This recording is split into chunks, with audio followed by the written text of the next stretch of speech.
गड संवर्धन मोहिमेला पंतप्रधानांची दाद. रायगड सोहळ्यास उपस्थितीची ग्वाही. खासदार निलेश लंके यांची संसदेत पंतप्रधान मोदींशी भेट. कांदा उत्पादकांचे प्रश्न, रेल्वे, महामार्ग व ग्रामसडक योजनेच्या मागण्याही मांडल्या.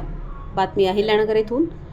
संसदेच्या हिवाळी अधिवेशनाच्या पार्श्वभूमीवर खासदार निलेश लंके यांनी शुक्रवारी पंतप्रधान नरेंद्र मोदी यांची संसद भवनात भेट घेऊन ऐतिहासिक गड किल्ल्यांच्या संवर्धनासाठी राबवण्यात येत असलेल्या मोहिमेच्या पहिल्या वर्धापन दिनानिमित्त रायगडावर आयोजित करण्यात आलेल्या सोहळ्याचे आमंत्रण दिले.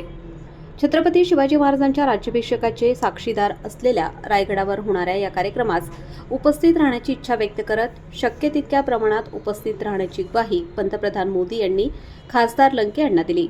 या भेटीप्रसंगी खासदार सुप्रिया सुळे, खासदार प्रियंका गांधी तसेच महाराष्ट्रातील इतर खासदार उपस्थित होते. या भेटीदरम्यान पंतप्रधान मोदी यांनी छत्रपती शिवाजी महाराजांचे विचार नव्या पिढीपर्यंत पोहोचवण्यासाठी तसेच गड किल्ल्यांचे जतन व संवर्धन करण्यासाठी खासदार लंके यांनी सुरू केलेल्या मोहिमेचे मनपूर्वक कौतुक केले. गड किल्ले हे केवळ दगड मातीचे अवशेष नसून ते स्वराज्याच्या इतिहासाचे जिवंत प्रतीक असल्याचे सांगत या मोहिमेमुळे तरुणांमध्ये इतिहासाबद्दल जाणीव आणि अभिमान निर्माण होत असल्याचे मत त्यांनी व्यक्त केले. अशीच लोकसहभागातून चालणारी मोहीम सातत्याने सुरू ठेवावी असा सल्लाही त्यांनी दिला.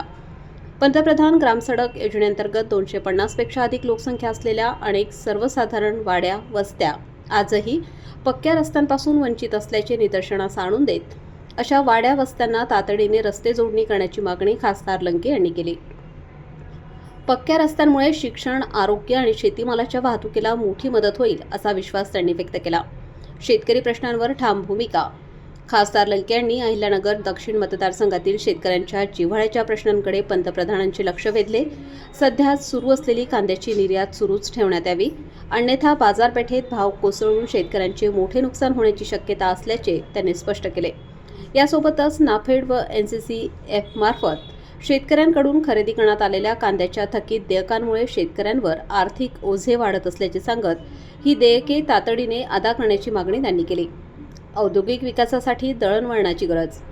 सुपा औद्योगिक क्षेत्राचा झपाट्याने होत असलेला विकास लक्षात घेता त्या अनुषंगाने सक्षम दळणवळण सुविधा आवश्यक असल्याचे खासदार लंके यांनी नमूद केले.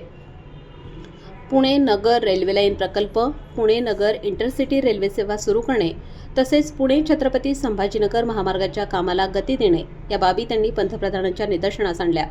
या प्रकल्पांमुळे औद्योगिक गुंतवणूक, रोजगार निर्मिती आणि ग्रामीण भागाचा सर्वांगीण विकास साधला जाईल असेही त्यांनी स्पष्ट केले. सकारात्मक निर्णयांचे आश्वासन.